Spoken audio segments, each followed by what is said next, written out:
O filme de hoje, então, como eu já falei, é Arn, o Cavaleiro Templário, que basicamente é um pouco difícil achar, porque é um filme sueco, ele não ficou tão famoso, ele ficou mais famoso justamente por ser o único filme de cruzada e com características medievais, etc., que não era danoso para a imaginação. A descrição do filme, tipo, a propaganda que se tem do filme hoje em dia, ele circula por causa disso. Ele circula basicamente entre católicos. Algumas pessoas podem até ter interesse, mas o interesse dele é para católico, porque ele mostra a cruzada para um ângulo em que ela realmente poderia ter acontecido, com motivações, com boas motivações cabíveis e sem ser forçado. Ele não tenta explicar o sentido da cruzada, ele só te dá uma vida humana que está ali dentro. Tá vindo um barulho da sala, vocês estão conseguindo escutar? Tá atrapalhando? Só para ter uma noção. Tranquilo? Não, tá Bom, tranquilo. então, qual é a do filme? Nós temos nós estamos na Suécia, nós temos ali três clãs, vamos dizer assim, três clãs que disputam o poder, e um desses clãs acaba por matar o rei para poder ganhar a soberania. O rei tinha um filho pequeno, que é o Knut, que vai acabar crescendo meio marginalizado. O filme é muito interessante como ele mostra esse rei crescendo, que por um lado era o legítimo, e por outro, justamente por ter crescido sem o pai e sem a educação própria, a, a motivação pelo poder dele acaba sendo algo que vai fazer com que ele decaia. Por fim, eu acho que ele acaba se salvando, mas o, o, o filme ele não traz estereótipos do tipo, esse é o rei que só quer recuperar o poder, ele também é ambicioso que nem o outro. Não, ele realmente tinha uma legitimidade, também não vai dizer que ele era o rei totalmente virtuoso, e que ele só quer retomar por causa da legitimidade. Você percebe que o cara decaiu. Só que ele vai se recuperando. É um pequeno arquinho que tem no filme e que não é dos mais relevantes. Mas a importância é: esse rei, ele era amigo de um nobre de um clã que o apoiava. Só que como a coroa mudou, o que, é que eles podiam fazer? Para não se meter em briga, eles aceitaram a mudança, eles reconheceram a legitimidade do novo rei e assim se mantiveram. E esse pequeno nobre, que era amigo desse rei Knut, desse que se tornaria novamente o rei Knut, é o próprio Arn. O problema é que o Arn ele vai acabar se metendo num acidente e a mãe dele vai pedir a Deus em oração, e a Nossa Senhora, que se ela salvasse o filho, se ela salvasse o seu filho, eles iriam entregá-lo a Deus. Isso é muito interessante, porque isso é muito normal para você pensar como justamente da perspectiva em que está, da perspectiva leiga. Na perspectiva leiga, o católico do medievo poderia ter esse pensamento muito claro: olha, eu vou entregar o meu filho a Deus, e pronto, ele vai ser religioso, e acabou. Porque não era do leigo o discernimento sobre a vocação real. Ele seguia realmente uma paixão. A sua fé era realmente movida por que às vezes ia cair em algo ruim, às vezes ia cair em algo bom, mas ele não tinha como manipular, ele não tinha como desenvolver a tecnologia para poder chegar aos seus resultados. Quem tinha isso era o sacerdote. Então, a mãe dele faz isso, a mãe dele, o filho se cura, ela manda Assim, ele, diga, até para descansar sua garganta aí, mais uma intervenção. É, sempre que puder, velho. Faz bem pra mim, é sério. é, esse elemento que você fala, né, da vocação como algo apaixonado, algo que você simplesmente não tem um certo discernimento, não servia não somente do leigo com o próprio filho, mas também muitas vezes com ele mesmo. Então, por exemplo, Uhum. dois exemplos clássicos e outras obras, né? Uma é no livro Os Noivos, né? Nesse livro, Os Noivos, você tem um casal de camponeses, né? Que, em certo sentido, eles são assediados por uma espécie de macunaíma, assim, né? Da época, né? Que tinha poderes políticos, religiosos, que é o tal do Dom Rodrigo, né? E aí, ele assedia esse casal o tempo todo, ou seja, ameaçando roubar a noiva, né? Do... Eu esqueci o nome do menino agora. Do noivo lá, esse é o nome dele agora, né? E ela, que é a Lúcia, né, o nome da menina, ela, né, tenta se esquivar, etc, tenta sair, enfim, a trama gira um pouco em torno disso. E, em certo sentido, né, eles tinham todo um plano, né, que foi traçado por um padre jesuíta, que era amigo deles, para eles saírem um pouco da cidade, para tentar baixar a poeira.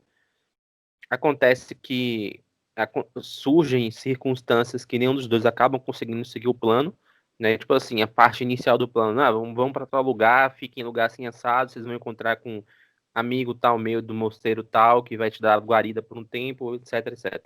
Isso foi seguindo em certo sentido, tá? Mas aí acontecem outros problemas, né? Outras circunstâncias, né? Que acaba meio que causando outros problemas maiores. Então, um outro exemplo é a Lúcia, ela é raptada, né, por um sujeito lá, né, um sujeito que era também uma espécie de Dom Rodrigo, só que de uma outra região, né, embora esse aí seja um pouco mais velho, então ele não tinha nenhum interesse amoroso nela, etc., era mais um interesse, assim, de poder, e também, se eu não me engano, acho que o próprio Dom Rodrigo tinha pedido a ele para procurar por ela, né, tinha pago a ele uma moeda, etc., né, e aí ela fica nas mãos dele.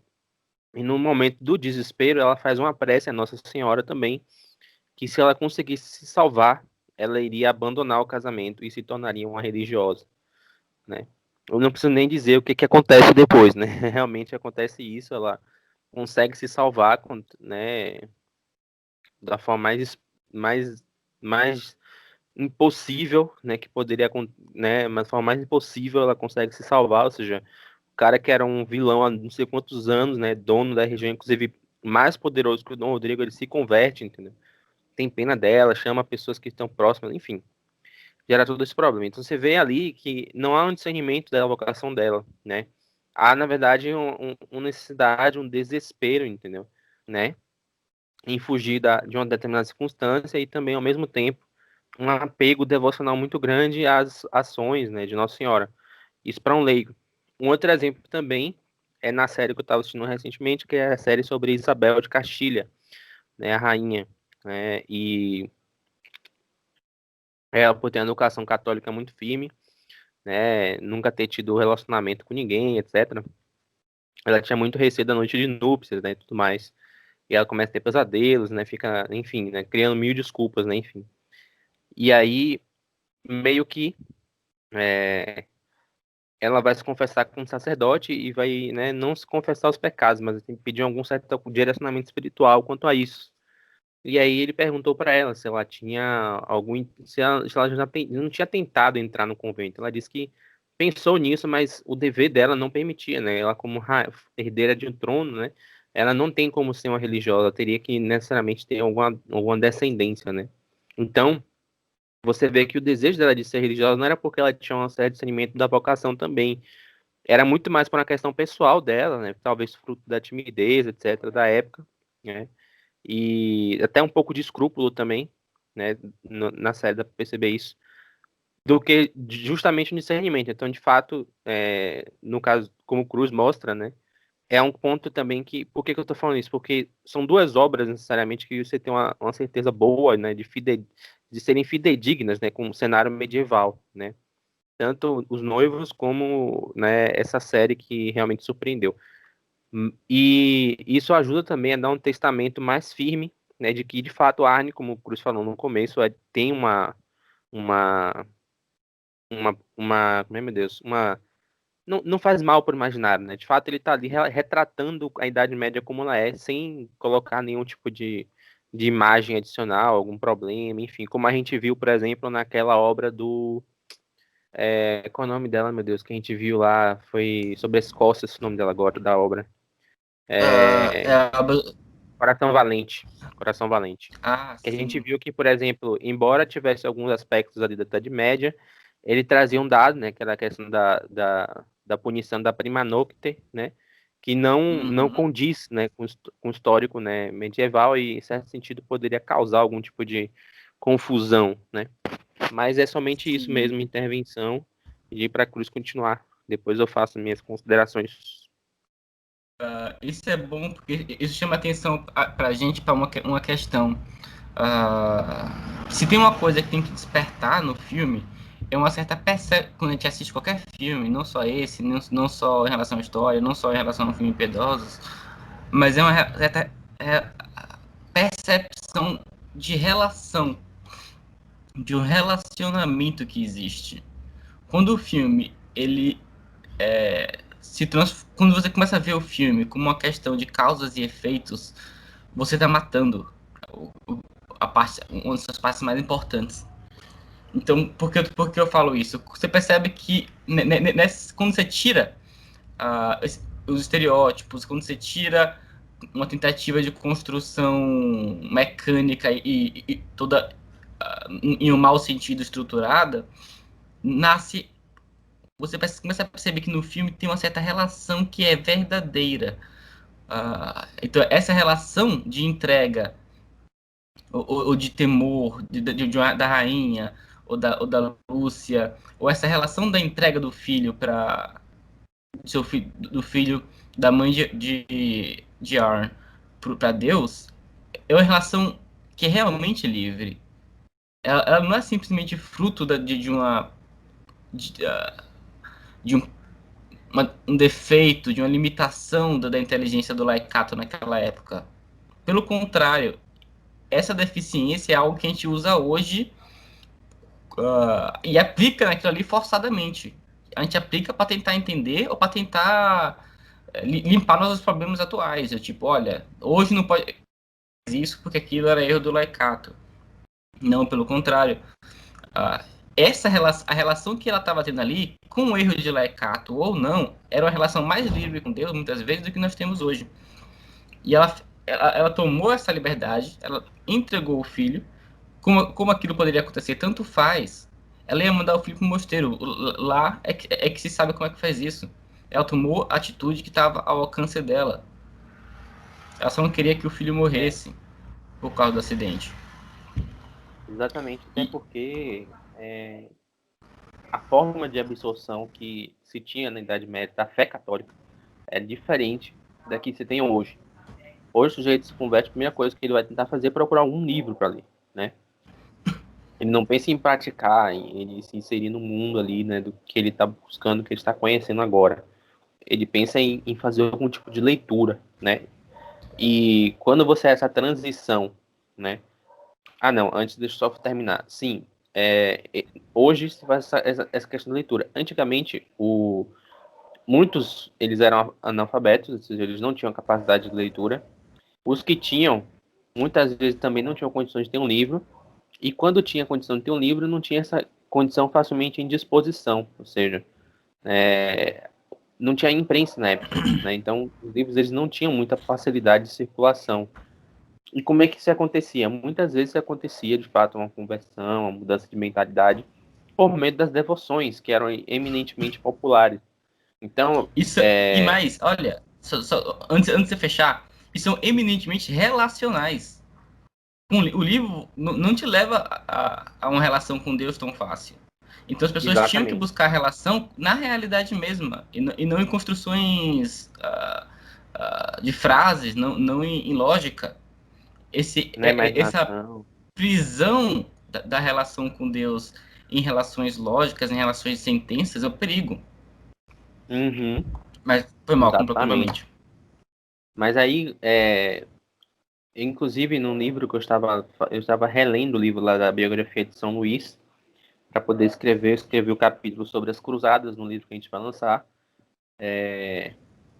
E aí tem um trecho muito interessante que o autor ele fala assim: olha, um camponês analfabeto, de tanto ouvir a mesma canção sendo entoada por um monge, né, ou por uma ordem religiosa, ele conseguia memorizar os versos, né, da canção e aprender com eles, mesmo ele sendo analfabeto, né? Ou seja, você tinha ali uma absorção, um modo de absorção da vida religiosa, da vida em fé, de uma forma mais superior.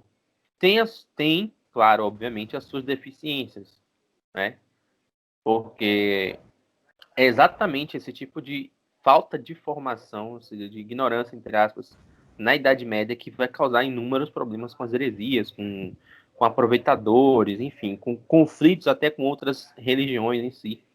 Porque, apesar de ele ter absorvido a fé ali por uma, por uma relação mais elevada do que por um livro, ele não tinha a capacidade de fazer uma depuração de como ele poderia agir ou uma depuração do que ele deveria aprender, né?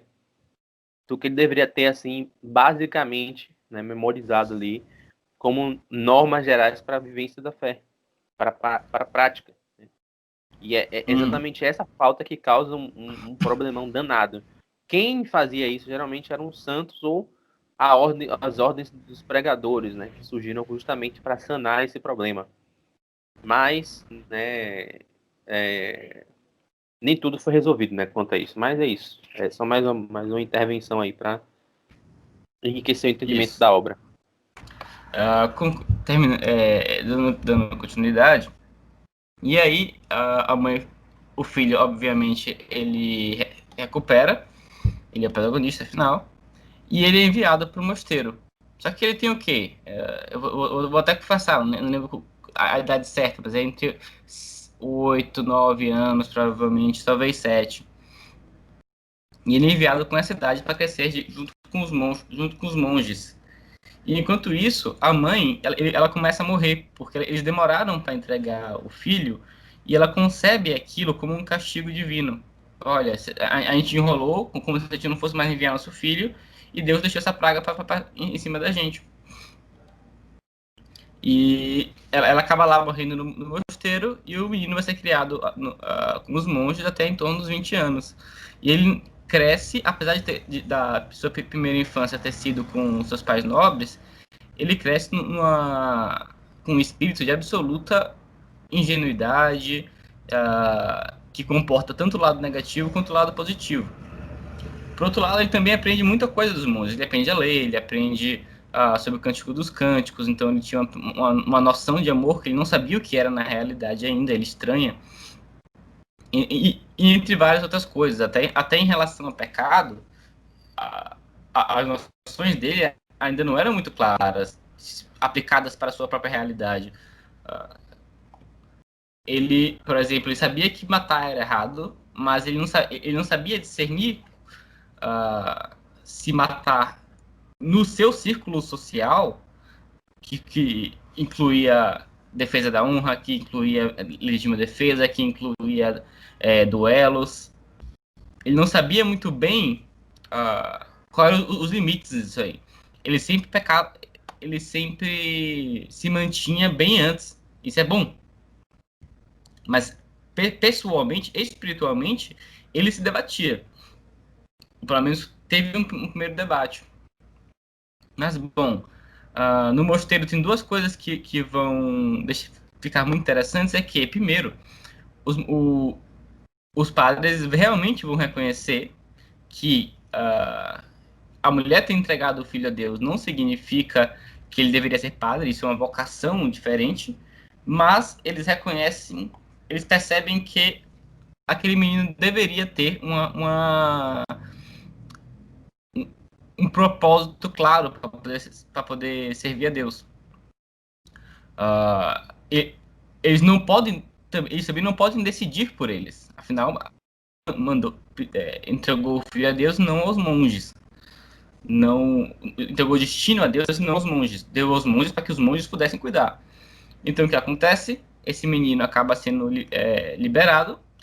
Durante o tempo que ele teve lá, ele aprendeu a lutar com os monges, porque um desses monges já tinha sido templário, e ele aprende a lutar, e tem uma coisa que é muito interessante. Ele tinha, são duas coisas simbólicas. Ele parecia que tinha um atento natural no arco, ou seja, ele sabia onde deveria mirar as suas ações, ele tinha uma atenção focada, e ele era ambidestro, tanto para escrever quanto na espada. E foi isso o destacaria ao longo do filme. Eu não vou comentar o filme todo, eu quero trazer os pontos principais. Isso destacaria não só como herói em guerra, ou seja, isso não é só uma virtude que está sendo colocada aí para demonstrar uma habilidade técnica da, da arte militar, mas como uma virtude da alma daquele sujeito, uma virtude da personalidade dele. Quando ele retorna, eu vou explicar isso agora. Quando ele retorna da vivência com os monges, ele encontra um conflito muito diferente, uma situação social ali muito diferente. Ele percebe que ele viveu com homens ali semi-santos, ou pelo menos de vida religiosa muito poderosa, mas ao retornar, tudo era meio bagunçado. Os homens saíam perseguir as mulheres para tentar forçar casamento. O rei ficava tentando roubar a terra do pai dele, ou pelo menos pedir impostos mais caros. Isso tudo o deixa um pouco perdido.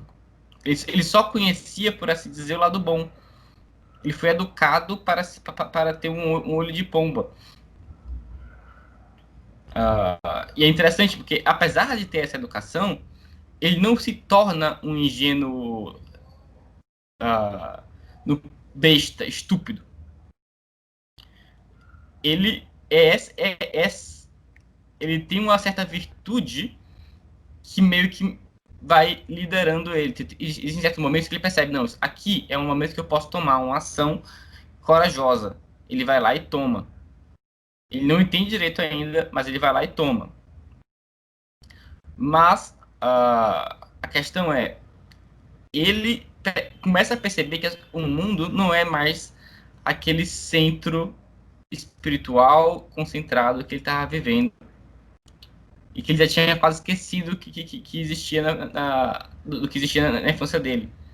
Ele começa a perceber que dentro do cristianismo haviam os caras que eram uns canalhas, uns verdadeiros canalhas, cujas motivações levavam a absurdos, e existia os, bem, aguentáveis. Pessoal que eram pessoas mais ou menos boas, elas não viviam para religião, elas viviam para cuidar das próprias vidas, para cuidar do próprio reino.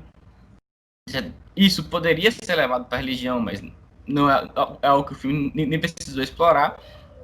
E provavelmente era um foco muito mais invisível do que algo como a gente gostaria de poder falar, que olha, a Idade Média era o centro da Idade Média era o cristianismo, então capinar uma terra era um ato cristão. Não, a coisa não era tão clara assim. Isso não era um ato que era tão fácil de descrever. Era um ato invisível no espírito daquela pessoa. O cristianismo era uma presença muito mais profunda na alma. Ele não tinha, o leigo daquela época não tinha um Opus Dei para que ele realmente estivesse pensando em capinar ali como se fosse sempre, sempre como se estivesse santificando o trabalho. A Opus Dei ela resgata uma dimensão do que poderia existir naquilo ali, mas ela atualiza, algo novo. Desculpa. E ele percebendo isso, ele ganhou uma dimensão que aquelas pessoas não tinham. Porque aquelas pessoas elas estavam cegas. Elas só viviam dentro daquelas relações. Mas ele vivia dentro de um olho superior, moral, e conhecia o catolicismo no meio dele, por esses diferentes espectros. Ou seja, ele sabia que. Ele passou a ver, olha, eu cresci aprendendo que a cristandade é essa coisa maravilhosa, aprendendo sobre o Cristo, mas quando eu chego na realidade, tem as pessoas que têm uma relação muito fraca e todos que não têm relação nenhuma. E todos realmente cristãos nesse mundo. As pessoas não estão percebendo isso, mas eu percebo. Por quê? É como se essas outras pessoas só lutassem com uma mão.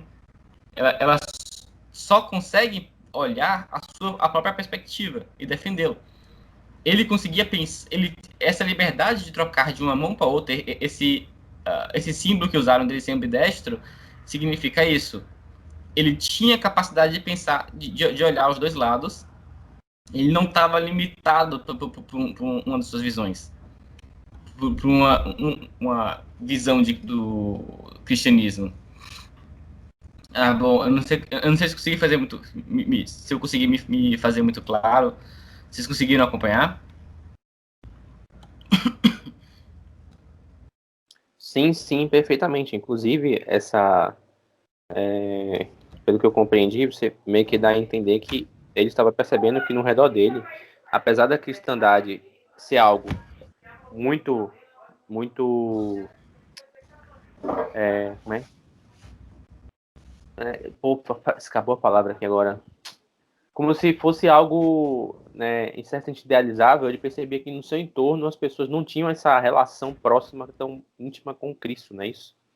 Uhum. É Só que. exatamente. Diga. Pode falar. Diga Não, também. pode falar. Não, Não, é porque eu ia fazer um tá bom. paralelo exatamente com a série. Na verdade, apesar assim, por exemplo, a série ela fala de Isabel, tá? Mas Isabel tá no final da Idade Média praticamente. Pelo que você falou, ele tá no norte da Europa, né? Nos países nórdicos, não é isso? Uma Isso. cruzada lá nesse período foi no começo da Idade Média. Então, tipo, você vê que deu começo pro fim, Yuri, esse foi um grande problema. ele Pode falar. lutou contra. Ele lutou contra Saladino. Perfeito. Pra você ter noção. Então, para você ver, entendeu? Tipo, esse problema, entendeu? Muitas vezes as pessoas têm a visão da cristandade, nossa, a cristandade, né? Pessoal eminentemente católico, fervoroso, etc. De fato tinha um certo respeito, como eu falei, popular, entendeu? Pelas devoções, pelas tradições, né? Pela cultura, né, no caso. Mas ficava muitas vezes aí, entendeu? Inclusive dentro das próprias cortes dos reis, muitas vezes figurava-se uma imoralidade baixíssima, né? Na de antes de Isabel assumir, por exemplo, era comum, entendeu? Você vê cenas deploráveis nos corredores, etc. Entendeu? Pessoas tramando por dinheiro, por poder, enfim. Então, você tinha essa dificuldade. São Luís também teve que fazer uma reforma na corte da França, quando ele assumiu, justamente também por esse problema. Né? Teve que fazer uma reforma, inclusive, administrativa, né? Para que os funcionários do Império, ele não queria que os funcionários do Império dele, da França, estivessem associados com qualquer tipo de imoralidade. Não só imoralidade no âmbito mais sexual, etc., mas também de ser desonesto, entendeu? De favorecer um, desfavorecer outro, entendeu? De tramar, tramar conspirações políticas, seja com outros nobres, seja contra a própria coroa, entendeu? Isso era comum, entendeu? Ou seja, apesar de você Isso. ter tido dentro da E, cristandade uma penetração cultural, você não teve uma penetração espiritual. A conversão das pessoas ela não foi tão integral assim a esse ponto de você ter de fato ali aquela visão como as pessoas têm uma visão mais idealizada, né, desse período. Você teve esse problema. Pode falar. às vezes as pessoas acham que, tipo, chegou na cristandade, a cristandade virou o novo centro daquele mundo, a igreja é o centro do mundo cristão. Então, isso é redundante, do mundo europeu, principalmente, ou seja, derrubamos um dos inimigos da alma, derrubamos o mundo, mas não é assim. e também não é. O inimigo da alma hoje chega a ser até besta às vezes. O mundo hoje é muito fácil. É muito fácil para o mundo fazer cair a nossa alma.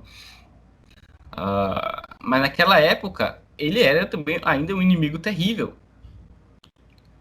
Por quê? Porque se você sempre vai ter pessoas que são terríveis na sociedade, elas sempre vão ter uma coisa chamada poder. E qual é o problema disso? Isso é uma das questões que é tratada no filme. Qual é o problema das pessoas com poder? Elas são importantes para a conservação da ordem de um local. Se elas caírem, aquela ordem pode piorar, mas você não, mas elas também são por si a fonte de uma certa desordem.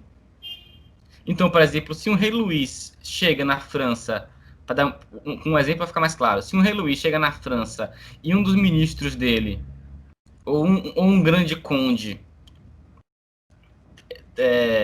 estava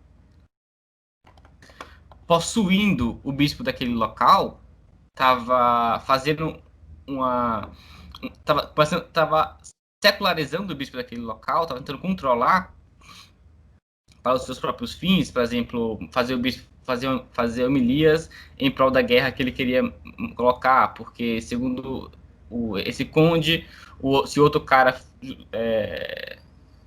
teve tal contenda com ele é porque ele era menos cristão. Isso acontecia muito.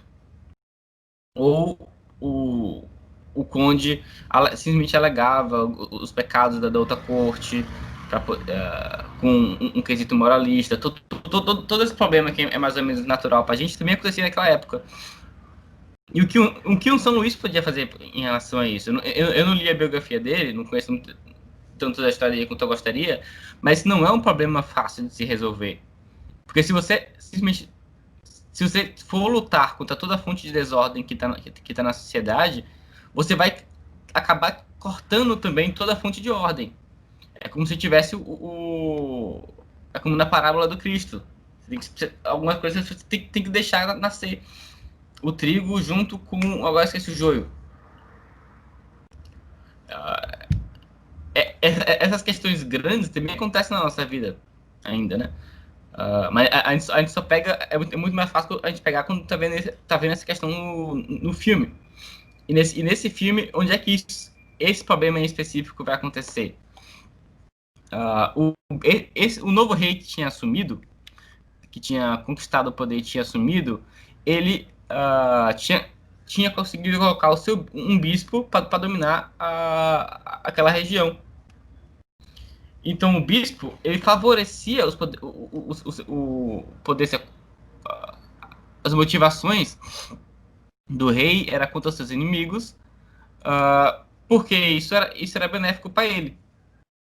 O rei colocou ele lá, o rei protegia a diocese dele, etc. Então ele favorecia. E tinha uma certa relação de fidelidade também, por relação de sangue. Da mesma forma, amado e superior a de um dos conventos.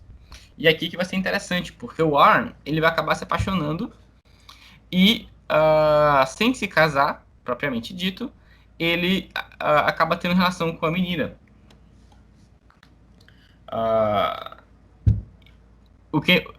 Eu não vou fazer uma nota muito longa, mas na Idade Média isso aqui é um pouco mais complicado.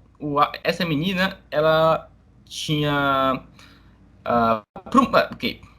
por motivos que não, se vocês vão acabar percebendo, ele não podia anunciar um casamento com ela, uma ligação com ela, ou ia trazer problemas políticos.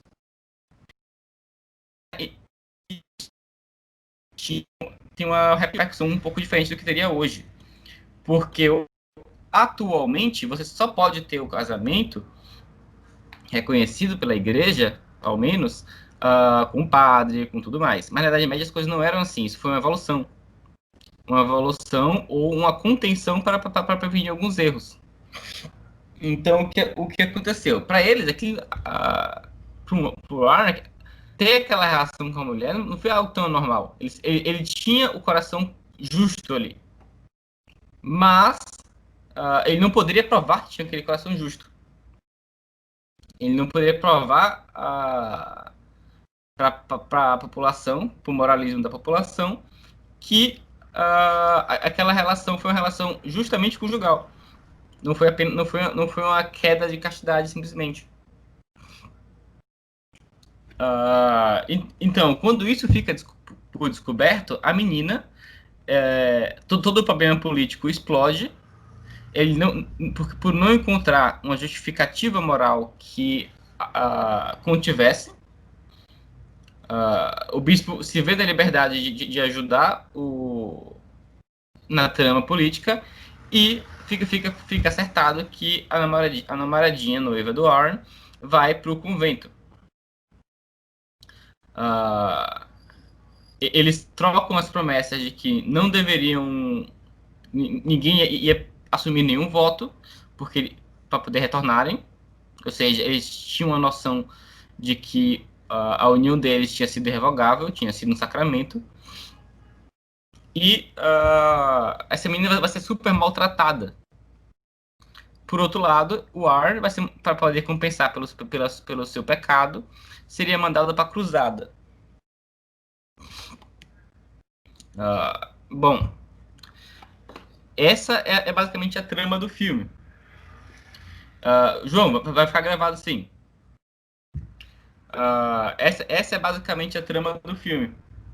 E aí é que começa o desenvolvimento dos dois personagens, que vai ser fenomenal.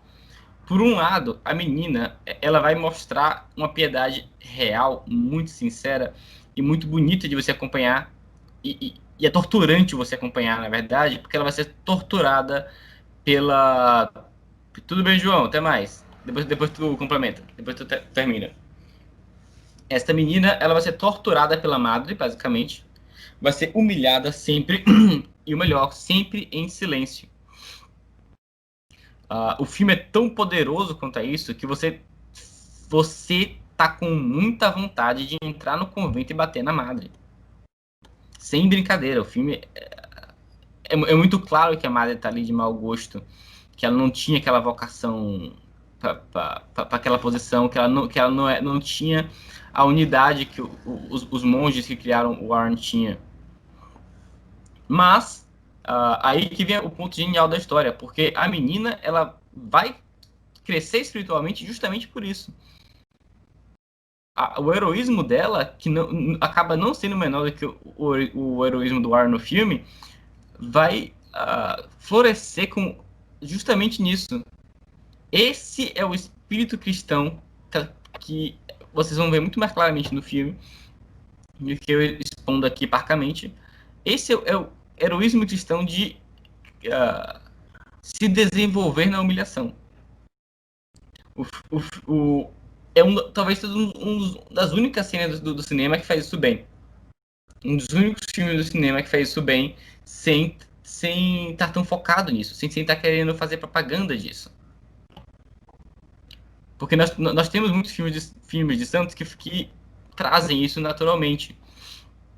Mas muitas vezes até de certa forma com uma propaganda, tipo, olha, a santidade é assim, você sofre quando fazem mal, você é calmo e manso quando fazem mal a você. Mas naquele caso não, você não quer ser manso. Quando você assiste filme de santo, às vezes você quer, como eu queria ser manso que nem ele. Por quê? Porque você sabe que ele vai vencer. Mas no caso dessa menina, a coisa é muito mais complicada. Eu quero, então, deixar claro que esse é o lado que vocês precisam estar muito atentos no filme para poder acompanhar em relação à namorada do Warren. Eu não vou expor aqui mais, até porque por causa da minha garganta. E o segundo ponto é a trama do Warren, para concluir, que continua a ter que se torna uma evolução daquela virtude de ambidestrismo dele. Ou seja, ele entra lá nas cruzadas e ele começa a ser respeitado não só por muitos dos cruzados, que entre eles também haviam bons e maus, mas até pelos próprios sarracenos. Porque ele percebia que, além daquela relação, ele já tinha aprendido, olhando os cristãos, que além do puro nome da religião que está ali, existe uma certa relação sincera com Deus que se dá diferente em todas as pessoas. E que você tem que ter com você mesmo, que você tem que buscar ter com ele, independente dessas outras pessoas. Ou seja, ele percebia, olha, tem sarraceno que é bandido e que persegue outros sarracenos. Eu vou ficar do lado de quem? Eu vou ficar do lado dos sarracenos que são vítimas. Então eu vou defendê-los, nem que custe a minha vida, é necessário que eu os defenda. E uma dessas, ele acaba defendendo o próprio Saladino de bandidos. E conversa com ele e cita o Alcorão, que não era, na verdade, não era estranho, né?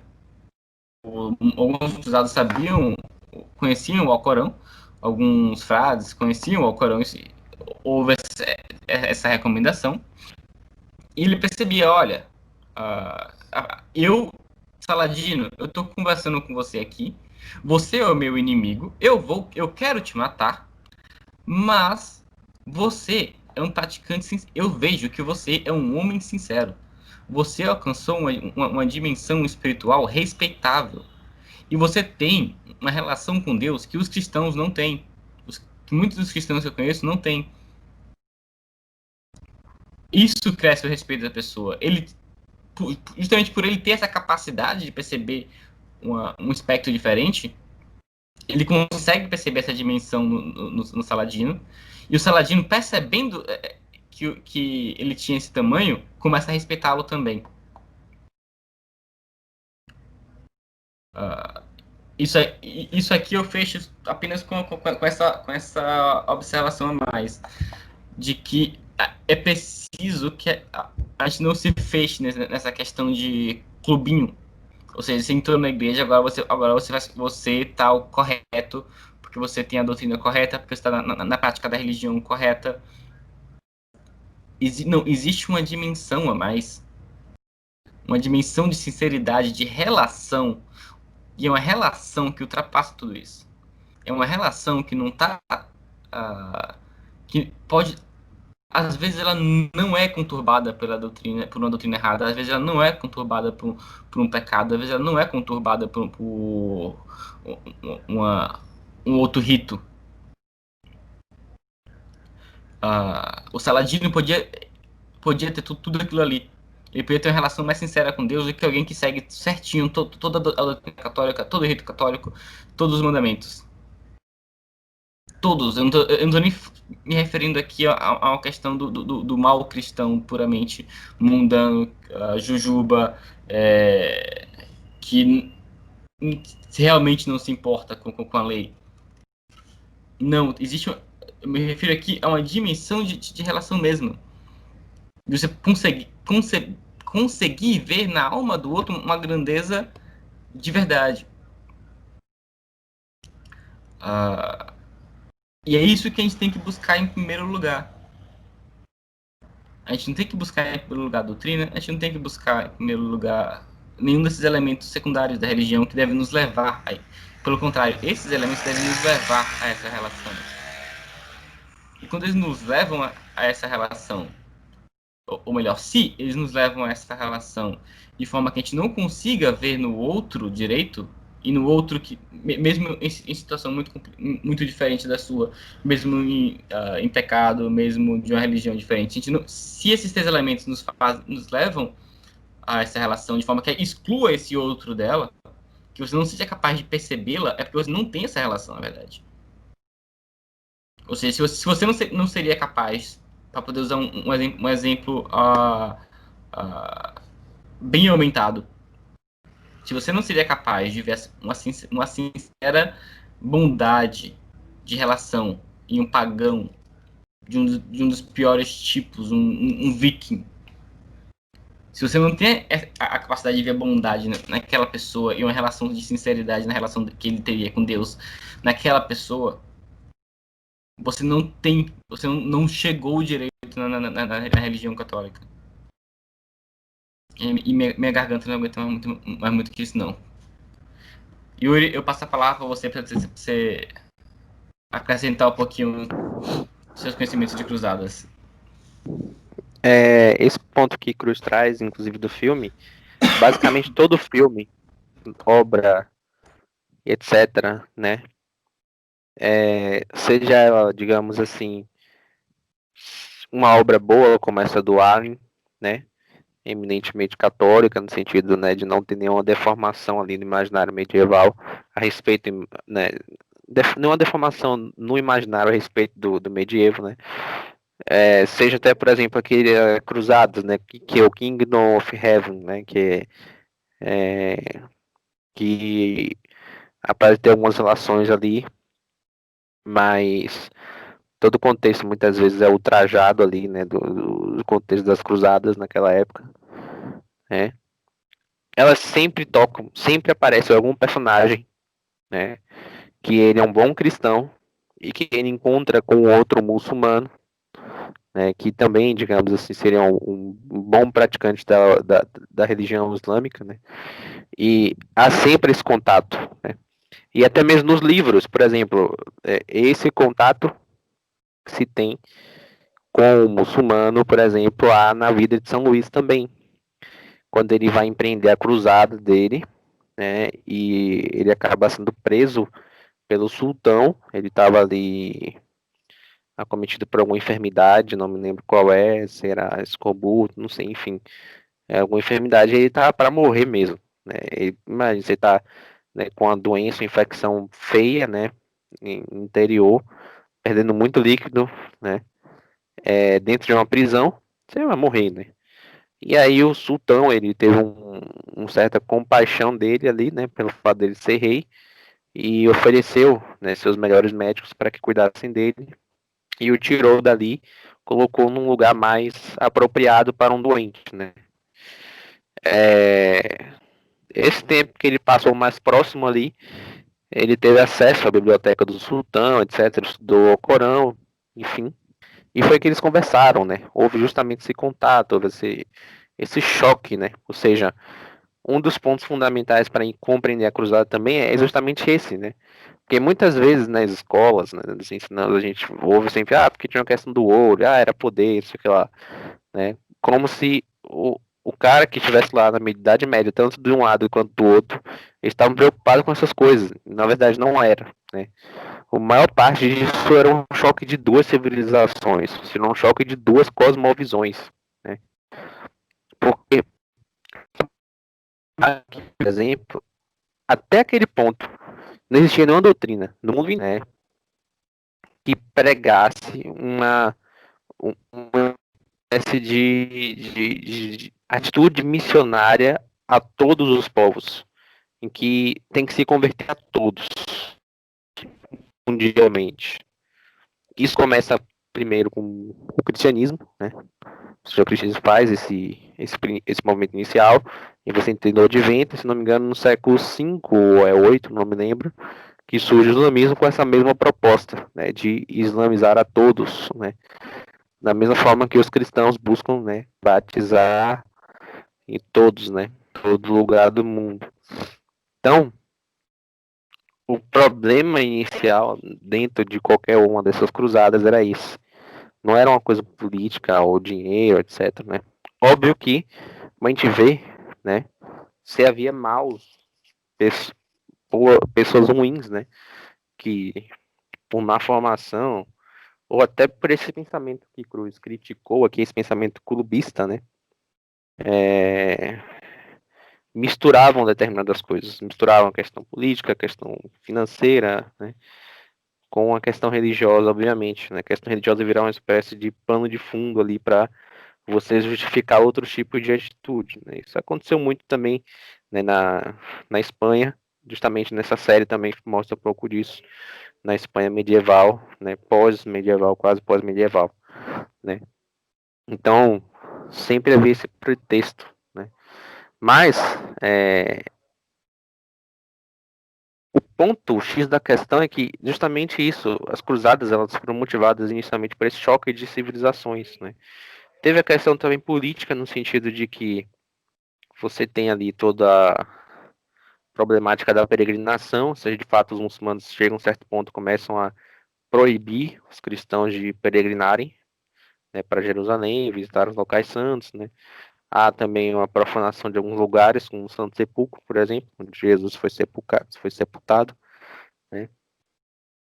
E aquilo ali gera um certo furor, né, muitos reis nobres da época que se juntam para poder tentar, né, tomar o lugar. Mas é engraçado que eles não enxergam esse movimento, né? Como hoje, por exemplo, se você pensar assim, pegar os documentos, né, da preparação para o dia D, que foi o dia da invasão da Normandia, né, o dia que os aliados voltaram à Europa novamente, né, para destruir o Império Nazista, e você comparar, por exemplo, com a preparação para uma cruzada, é uma coisa absolutamente diferente, é completamente diferente, não tem nem comparação, né? E em que sentido isso? Porque geralmente a gente tende a pensar que era só uma expedição militar. Mas na verdade eles não se enxergavam somente como isso, eles se enxergavam como peregrinos. Tanto é que um dos incentivos para ir na cruzada era a indulgência.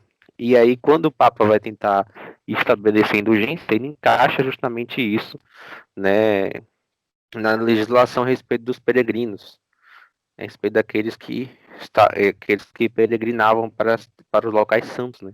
Que é uma indulgência que hoje até hoje existe, né? Se fizer uma peregrinação de Fátima, Jerusalém, você ganha indulgência, né? Então, então eles não chegavam só como mestres militares, etc. Não, era primeiro de tudo, uma visão civilizacional diferente. Segundo, uma questão política que precisa ser resolvida, né? Ou seja, né, o acesso dos peregrinos à Terra Santa, né? E o respeito aos locais santos dos cristãos. E terceiro, ponto final, era motivo religioso, né, que era o fim de tudo, né, a finalidade de tudo, que era justamente a noção de peregrinar, conhecer a Terra Santa, né, também. Então, era o que motivava esses homens, né? E aí, óbvio, como o Cruz falou, né, esse contato do Arne com o Saladino, mostrando exatamente essa noção, né, de o Saladino reconhecer nele um bom cristão, é uma coisa que acontece, né, sempre durante esses lugares, porque você tem ali diversos personagens que muitas vezes não tinham, né, uma, uma profundidade, né, na vivência cristã melhor. Porque aí entra aquele problema que eu havia dito antes. O cara ele tinha ali uma absorção da fé cristã, claro, né, por meio dos cânticos, das imagens, das catedrais, ou seja, tudo no mundo, né, simbolizava e cheirava isso, né. Então é óbvio que o sujeito ele se sentia mais atraído. Só que isso aí não é o suficiente para que você abandone alguns erros, para que você seja piedoso nas orações, para que você pratique, né, penitências, para que você, né, se liberte de alguns erros, né, ou seja, o que acontecia muitas vezes, e eu vejo muitos historiadores falarem que você tinha na Idade Média, né, uma roupagem cristã, certo? Ou seja, externa, dos símbolos, que não é ruim, é boa, mas você tinha ainda muitos costumes dos bárbaros antigos arraigados. Então, de problemas econômicos, né? Resolução de problemas econômicos e financeiros por meio da guerra, né? Desde a disputas políticas, a duelos, etc. Tudo isso ainda era muito comum naquela época, né? E curiosamente, até como providência divina, as cruzadas servem para direcionar isso. Porque se você pega o período pré-cruzado, não era um período pacífico, era um período de muitas guerras internas, né? Guerra de nobres contra nobres, guerra de um nobre de um país contra nobre de outro país, aí acabava envolvendo um rei, né? Aí vinha a igreja, enfim, então tinha toda uma dificuldade por conta disso, porque tinha esse costume arraigado, né, na mentalidade dos medievais ainda. Cristãos, tanto dos cristãos quanto do Oriente. E é por isso que surge esse conflito também, né? Uma mistura de junção de costumes bárbaros com uma roupagem religiosa, seja do Islã ou do cristianismo, né? Obviamente que o Islã ele facilitava mais esse problema, né? Muito mais pela própria biografia, né, de Maomé, que era justamente um líder militar, né? Então, apesar de Jesus ter uma certa relevância para os muçulmanos ali, mas quando você tem também uma disputa ali de uma figura militar, né, o efeito mimético é muito mais aprofundado, né? para esse aspecto do que no cristianismo, onde você tem poucas, né, figuras ali que representam isso, e na verdade a que representa mais não tem nenhuma relação com isso, né? Então, não tenho conhecimento aqui profundo para saber da forma como o Islã, né, retrata Jesus ali, nesses aspectos mais pessoais, né? Mas pelo menos no cristianismo, na fé católica, a gente vê vários trechos do evangelho que, quando tentam associar Jesus a algum poder temporal, ele se afasta imediatamente, né? Ele não diz que deve ser destruído o poder temporal, né? Mas que cada coisa tem que estar em seu lugar, né? Dar a César o que é de César, o que é Deus, a Deus o que é de Deus, né? Então, justamente essas visões, esses conflitos políticos, muitas vezes, que eram oriundos do próprio barbarismo, né? Ou também, né, posteriormente, muitas vezes oriundo também do Império Romano, né, do direito romano, né, que é ressuscitado na modernidade. Então, E, e pode falar. isso tem um problema enorme, porque você vê, a gente hoje acha as coisas um pouco fácil. A gente, olha, a gente que já falou da César que é de César, né? Santo Agostinho já fará a cidade de Deus, a cidade do homem. Eu sou um grande teólogo, hoje eu entendo tudo, mas as pessoas não entendem, né, de verdade. Elas não têm imaginação para conceber a dificuldade que isso acaba trazendo para todos os cristãos que vivem depois. Por que foi tão difícil para reconhecer uma coisa dessa ao longo de anos, milênios e milênios? Isso não é uma questão que está não é uma questão que está resolvida. Não é porque foi resolvida em certo aspecto no campo teórico que as pessoas já entenderam bem como é que isso funciona na prática, como é que isso funciona na realidade. Ou seja, ok, dá a César o que é de César, dá a Deus o que é de Deus. Mas peraí, eu que quero da minha vida toda Deus, ou a vida da minha sociedade que tem que virar Deus, ela faz o que com César? E se uma hora o César cair ruim, o que a gente faz? A igreja não tem resposta a esses problemas. Então, todos os problemas não tem uma resposta padrão tão fácil ou menos. Então, todos os problemas que surgem nesse meio, elas realmente acabam conturbando muito a vida dessas pessoas. É preciso ter uma certa ordem na sociedade. É preciso que muitas vezes ela seja mantida, apesar da pessoa que está lá ser ruim. É preciso entender que muitas vezes a pessoa ruim está contendo uma outra pior. Tem todo esse problema nesse meio que, que vai nos ajudar a compreender melhor tanto o problema que estava tendo ali entre o cristianismo e o Islã, mas como dentro do próprio cristianismo, entre os vários nobres. Não era uma situação tão fácil que a gente pudesse reclamar deles. Em alguns casos é óbvio quando a pessoa está fazendo isso por mal. Por outro, a gente não sabe qual é a raiz de toda aquela confusão que possibilitou tal coisa. Né? Exatamente. Continue. Exatamente. Eu vejo que, como você fala, e aí casa muito com esse tema do clubismo, né? Que eu tenho chamado de provincianismo católico, ou seja, aquela visão de que, olha, só vou me aprofundar naquilo que é católico. Então, você fala assim, você apresenta um autor pro cara, mas esse cara é católico? Então, tipo, parece que só há uma validade no que alguém escrever, no que alguém ensinar, no que alguém produzir, no que alguém fizer, se tiver alguma ligação ali com a fé católica em algum sentido, né? Claro que algumas pessoas beiram ali a curiosidade, né? Obviamente, mas a grande maioria das pessoas que perguntam isso, que tentam, né, xingar esse lado, né? Elas acabam tendo essa dificuldade, né, em conseguir compreender a universalização da fé com a universalização em certo sentido da razão da inteligência humana. Que, querendo ou não, a inteligência humana é um instrumento de Deus, né? Obviamente. Claro que pode ser pervertida pela vontade ali. O cara pode muito bem ser um gênio do mal, né? Mas faz sentido, né? Em qualquer outro tipo de tradição, se o sujeito tem um coração aberto ali para buscar verdade e sinceridade, alguma coisa ele descobre, que alguma coisa Deus dá para ele, né? E muitos católicos têm essa dificuldade de compreender, porque eles estão presos nesse clubismo, nesse provincianismo, em onde só é válido ali se tiver a bandeirinha do Vaticano. É que nem perfil de Twitter, né? Tem uns perfilzinhos de Twitter que botam as bandeirinhas do lado, né? Aí justamente isso, só vale se tiver a bandeirinha do lado ali né, indicando mais ou menos o que ele está querendo dizer, o que não está querendo dizer. Isso é um grande problema, um grande problema. Porque como é que você tem um contato, né? Como eu disse, olha, os cruzados é um choque de duas civilizações. Como é que você supera esse choque? Você tem que ter um certo contato com o outro lado, tá? Como, por exemplo, o Arne teve, o São Luís teve, né? Por São Paulo. exemplo, São Paulo teve. São É, Paulo, se São Paulo apontou pro Deus desconhecido, acho que ele estava onde? Pertinho do templo. Ele estava exatamente, exatamente. pertinho do templo, ele estava discutindo com várias pessoas que acreditavam naquilo, e ele tinha que fazer, para você entrar em uma discussão, você tem que encontrar primeiro premissas comuns. Como é que São Paulo Exatamente, foi exatamente. capaz de fazer isso? Ele tinha familiaridade com aquelas pessoas. Ele conseguia encontrar naquelas pessoas valores e Um ponto em verdades comum. que havia em comum. Ou seja, isso é o quê?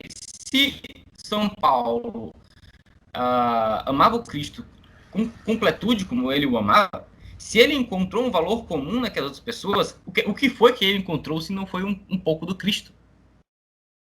Exatamente, exatamente, exatamente.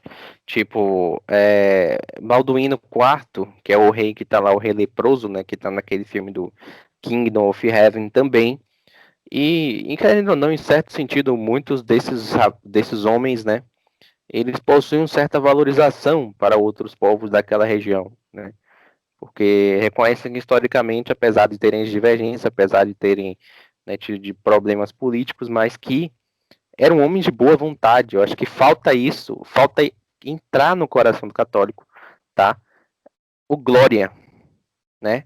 Quando Jesus nasce, vem à terra, né? Ele não diz glória a todos os que crerem no Cristo ali, ele não diz glória a todos que forem batizados ou serão batizados, né?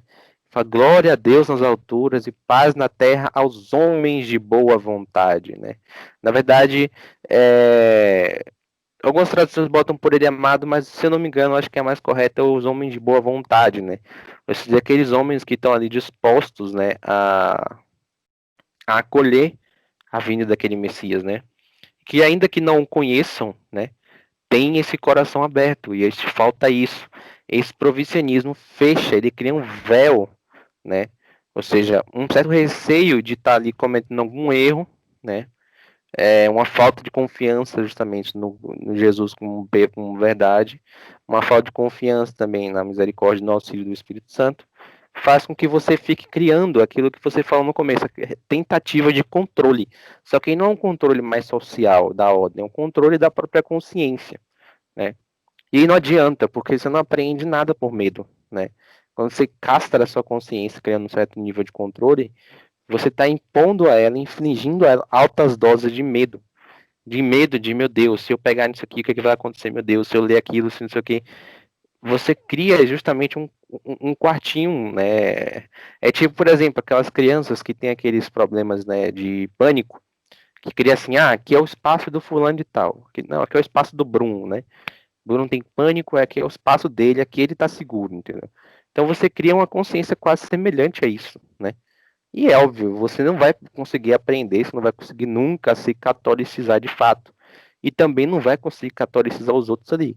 Claro que você pode chegar em um certo momento e conseguir obter algum resultado, porque isso não depende inteiramente de você, né? Depende mais de Deus do que de você. Mas assim, o mérito que você pode retirar de uma conversão disso é quase zero, entendeu? Deus fala, legal, né? Eu precisava no momento, você passou ali, entendeu? Mas não vai ter aquele mérito no sentido de tipo, né? Agora vem, servo bom e fiel, descansa, né? Tipo, não vai ter aquele mérito no sentido de reconhecer que foi feito um trabalho ali, foi feito um processo árduo, entendeu? De empenho, de desenvolvimento, de queimar-se, né, pelas outras almas, né? Não vai ter isso, né?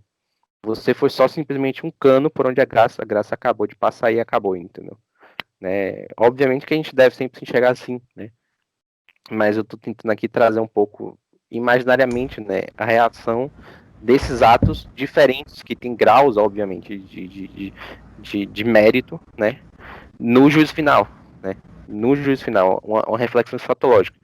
Então, o protestantismo católico cria esse problema todo, né, ele enfraquece a força, né, da própria igreja, né, que são os seus membros, né, os seus leigos, né, enfraquece isso, né, diante de um momento em que você tem um conflito de civilização muito maior do que naquela época. Caramba.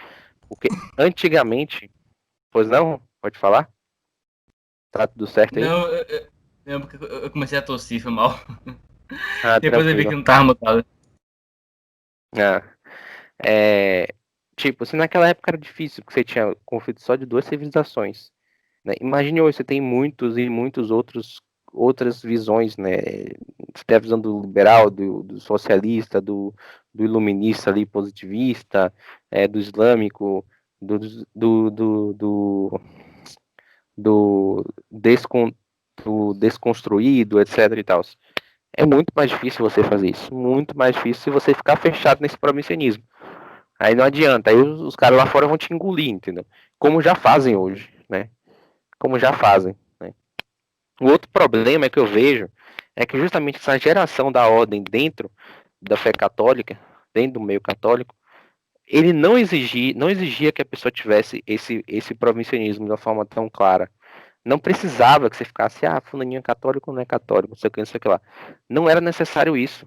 Quem fez isso, né? E aí, por exemplo, tá São Luís, Isabel de Castela, e tantos outros reis católicos, né? Bem ali que ficaram marcados na história, né? Pela sua boa administração, pela sua capacidade de solucionar conflitos, né? É, e isso vinha de uma força interior da personalidade, né? A fé católica para essas pessoas não era um, um código, não era um livro. Eles absorviam a fé católica por uma relação pessoal, seja com pessoas próximas que ensinaram, seja com bons santos que conviveram, bons monges, né, bons religiosos, piedosos, né? Ele absorvia por outro sentido, embora também eles também tivessem um pouco de formação, né? Porque eram reis, obviamente, né? Só que o que eles faziam valer não era só formação. Eles não chegavam assim, a igreja diz isso. Era muito difícil você fazer isso. Primeiro porque os documentos não eram tão acessíveis, né? Não era tão fácil. Para emitir uma bula, ela só chegava 5, 6 meses depois.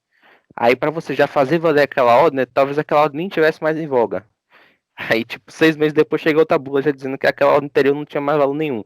Como é que você se orienta nisso aí? Você não faz valer a autoridade por meio de palavras, de documentos, de frases, né? Como muitos hoje querem fazer, entendeu? Então eles acham só que, recitar ali alguma coisa é o suficiente para fazer o sujeito mudar seu comportamento. Não é, entendeu? Eles faziam valer a sua personalidade. É interessantíssimo, por exemplo, fazer essa dualidade, por exemplo, tanto Isabel quanto São Luís, que, por exemplo, Isabel não é considerada uma santa, né? Embora tenha algumas suspeitas de que talvez o fosse, né? E São Luís é canonizado, certo? Mas ambos tinham uma personalidade assim, muito parecida. Ambos eram meio, né, no aspecto assim mais tímidos, então, né, meio franzinos, né, olhos bem claros, azuis, né, um cabelo um pouco loiro, etc, né? Ambos estavam, né, diante da posse de nações que eram relevantes para a época, tanto a França quanto Castela, que depois se torna a Espanha, eram relevantes para todo o cenário geopolítico da época, né? E ambos eles eram um pouco tímidos, escrupulosos, né? Tinha essa dificuldade de lidar com algumas questões um pouco mais humanas, etc. Mas ainda assim, mesmo com voz mais mansa, com voz mais fraca, todos os biógrafos, né, dos dois, eles sempre escrevem que, apesar da fala mansa, eles eram pessoas que conseguiam fazer valer as suas opiniões, fazer valer as suas autoridades. E as pessoas não tinham dúvidas das suas posições. Quando era A e ponto final para eles e acabou. E não tinha quem fizesse voltar atrás, mesmo que tivesse suas consequências. Eles aceitavam, abraçavam e iam em frente. Entendeu? Então, você vê que é uma postura, não é tipo um recitar de normas, de conhecimentos, etc e tal. Não, é uma forma de postura, entendeu? Que hoje é, é praticamente quase que perdido, né? Você vê agora, né, inúmeras pessoas que viviam nas igrejas, porque Deus é meu amor, porque não sei o que lá, Eucaristia, maravilha, Maria, não sei o que lá, descendo das quantas, etc e tal. Meses depois, o governo manda todo mundo ir para casa e todo mundo fica em casa. Muitos até usando, né, criando neuroses, ou seja, criando justificativas lindas e fofas para poder ficar em casa dizendo que isso é uma atitude cristã, etc e tal, né? Ou seja, recobrindo mais ainda o véu, recobrindo mais ainda a inteligência com mais mentiras, né? Para poder se sentirem confortáveis. Então, você vê que essa postura, né, de enfrentar, entendeu? O que quer que seja, assumir as consequências daquilo, sumiu, entendeu? Sumiu. Você não vê mais no Papa, você não vê nos padres. Um ou outro, assim, que clandestinamente, né, fica, alguns até que seguem esses assim, mas de forma muito, mas muito velada, etc, né? Mas, se, por exemplo, algum desses dois vivessem nessa época, de jeito nenhum que eles iam aceitar, entendeu? Que as igrejas se fechassem, que as igrejas ficassem sem atender seus fiéis, que as igrejas ficassem sem dar confissão, né, para os fiéis, etc e tal, né? E não é, isso aí não tem uma relação com o fato somente deles serem católicos, ou seja, eles fizeram porque eles só eram católicos. Não, porque hoje tem isso. Tem pessoas que são convertidas, que são boas, né? Se você pega outros monarcas, também tiveram outros, entendeu? Mas que eles não conseguiram fazer valer a sua posição dentro do meio em que eles estavam, porque não é uma questão somente religiosa, não é uma questão somente de, eu sou católico. Não. Se você é católico, mas tem essa visão mais fechada e provinciana, é muito, mas muito provável que você não consegue fazer valer isso. Que quando chega alguém com uma capacidade de absorção melhor das coisas, dos acontecimentos, você fica na mão dela, que foi o que aconteceu durante todo esse começo desse ano, né? E até hoje mantém-se um pouco em voga, né? E isso é um ponto importante para fazer valer, né? Ou seja, essa para mim são as duas consequências graves, e eu acho que o que dá para a gente pegar alguns heróis desses períodos das cruzadas, né? Tanto Arne, quanto o Balduíno, quanto o São Luís, quanto Isabel, quanto São Bernardo, enfim, né? Que dá para pegar, e o que dá para pegar também do imaginário daquela época, é justamente isso. É uma visão civilizacional que foi perdida, tá? E que eu acho muito difícil de ser recuperada, né? Talvez dá para ser recuperada em larga escala em nós, né? Ou seja, começar a enxergar a fé católica não como um mero província, não como um clube de debates, um clube de ideias, mas como um fator ordenador da sociedade, né? E você mesmo como representante desse fator ordenador. E o outro ponto é justamente Exatamente. essa falta de contato, ou seja, essa falta de contato com o outro, né? Com outra pessoa, outra civilização, não adianta, entendeu? É preciso ter esse peito aberto de fazer valer, de ir pro confronto, entendeu? De fazer o choque, etc, entendeu? Só que não de forma provinciana. Eu tô aqui porque eu tô representando meu clubinho. Não. Olha, eu tô aqui porque eu sei que você é assim, assim, assado, eu sou assim, assim, assado, e esse negócio não tá certo nessa merda aqui, assim, assim, assado, etc, entendeu? Tem que ser feito dessa forma, tem que saber botar assim, como um bom negociador. Um bom negociador, um bom estrategista, um bom general, o um bom político, né? Ele vence os adversários não somente por uma arrogância própria, não somente porque está cheio de si, é porque ele conhece também o outro lado, ele sabe quais são os pontos fracos, entendeu? O que ele tem que fazer, o que ele não tem que fazer, se ele tem que demorar um pouco mais, chegar um pouco atrasado para deixar o cara mais nervoso, entendeu? E conseguir agir, entendeu? Né? Se ele tem que chegar, um momento ele precisa ceder, outro momento ele precisa, né, botar pé firme ali e não sair nunca, entendeu? Então, falta isso, entendeu? E a falta de ter essa aventura, digamos assim, da inteligência, né? Se aventurar na inteligência, confiando em Deus como mestre e autor da verdade, né? Colocando o valor da fé cristã, né, como algo inabandonável, né? Ou seja, jamais ser capaz de abandonar, né? É o que falta na gente, é o que falta nos cristãos como um todo. E eu creio que nesse filme, como na série Isabel, como na biografia de São Luís, né, como conhecendo essas personalidades dessa época que lidaram com esses conflitos, eu acho que é o que falta, é o que precisa mesmo, né? Ver se pela repetição, pela formação do imaginário ali, a gente consiga, né? Talvez incrementar um pouco disso em nós, né? Não precisa ser muito, não preciso virar um São Luís do dia pra noite, um Balduino, sei lá, quem mais, o que, entendeu? Mas só um pouco disso, entendeu? Só um pouco disso já é o suficiente, porque você já vira, né, como o próprio Jesus fala, né, se botar uma luz, né, no teto, ela ilumina a sala inteira, entendeu? Não importa qual a intensidade daquela luz, né? Pode até ser a luz falhando, mas você já ilumina, é melhor do que nada, né? Então, acho que já falei Exatamente. demais aqui, E o que a acho gente que tem que fazer? todo... A gente tem que. Essa relação de. Essa questão de relacionamento também passa não só por uma relação de imaginário, não só por. Em contraposição a tudo que já foi dito, mas como uma busca que a gente tem que realmente ter com as luzes que existem na, na, na, na, na sociedade, na nossa paróquia, para os que podem. Porque a gente tem um problema que é também fundamentalmente moderno, é essencialmente moderno. Ou seja, nossa cabeça está destruída doutrinariamente. Então, todo mundo é normal as pessoas tentarem se salvar por aí. Mas, e aí, elas começam a discursar sobre toda essa questão de diferença de doutrina, de verdade, de discursos. Ela começa a colocar a simplicidade cristã aí dentro. Então, ou seja, olha, a minha doutrina é a simplicidade cristã, então eu não preciso conhecer a outra. Mas a simplicidade cristã é anterior a isso, é mais profundo. E você não pode ignorar o problema em relação ao erro, porque o erro já está em você. Você não sabe discernir onde estão os erros em você. Isso aqui agora não é uma discussão expositiva, gente. Isso aqui é algo que vocês precisam perceber dentro de vocês.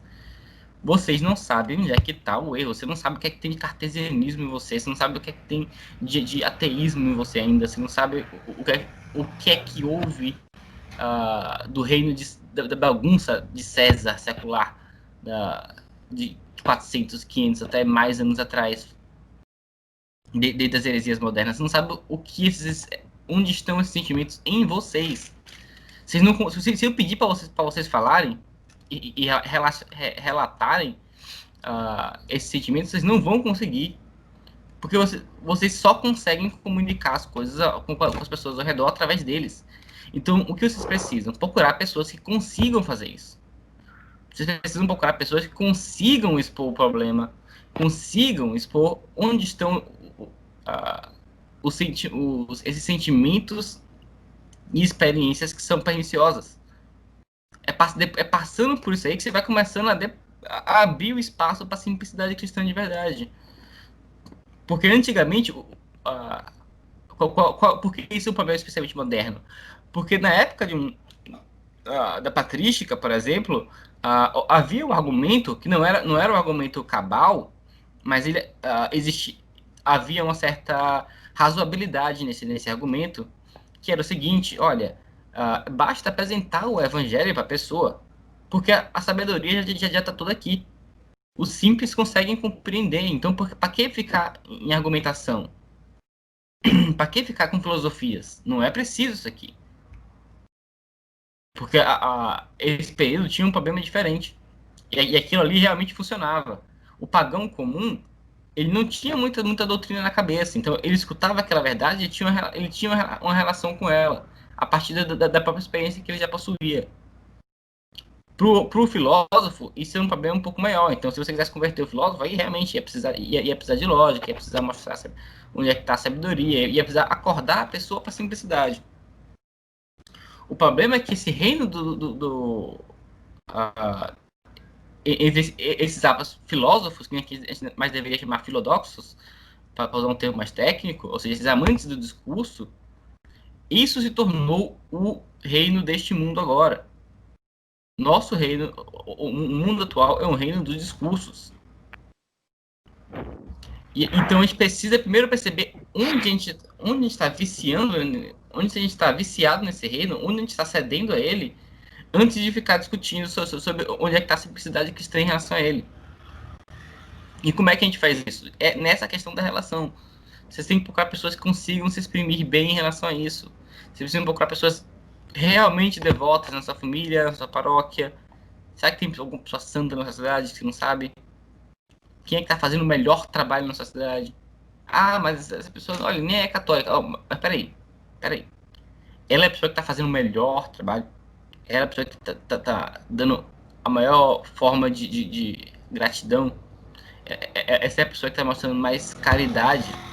Então vai lá e copia com ela. Aprende com ela. Tem um mosteiro na sua cidade, vai lá, trabalha com essa gente. Lava o chão desse mosteiro, faz qualquer coisa.